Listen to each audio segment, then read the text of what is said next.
सोलापूर शहरातील जुन्या कामगार चाळीवरील बिटू निर्बंध हटवण्याचा ऐतिहासिक निर्णय झाल्यानंतर इच्छा भगवंत परिवाराच्या वतीने सोलापूर शहर मध्य विधानसभा मतदारसंघाचे आमदार देवेंद्र कोठे यांचा भव्य सत्कार करण्यात आला।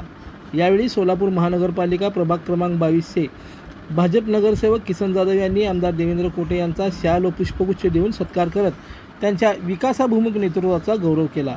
याप्रसंगी अक्कलकोट विधानसभा मतदारसंघाचे पाणीदार आमदार सचिन कल्याण शेट्टी, महापौर विनायक कोंड्याल, स्वीकृत नगरसेवक मनीष केत, माजी नगरसेवक जगदीश पाटील, लालू खंडेलवाल, समर्थ नरवडे, वसंत हेमगडी, फारुख बागवान, सचिन जाधव, माणिक कांबळे तसेच इच्छा भगवंताच्या परिवाराचे पदाधिकारी व सदस्य मोठ्या संख्येने उपस्थित होते।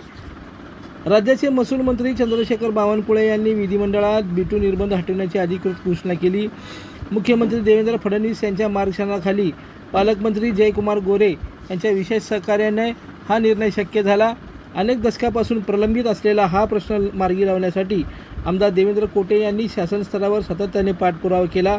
या निर्णयामुळे बिटू निर्बंधातून कामगार चाळीतील सुमारे 9,000 कुटुंबाला घराचा कायदेशीर मालकी हक्क मिळण्याचा मार्ग मोकळा झाला असून खरेदी विक्री, बँक कर्ज, वारस नोंद, पुनर्विकास व बांधकाम परवान्यातील अडचणी दूर होणार आहेत, असं यावेळी किसन जाधव सांगितले।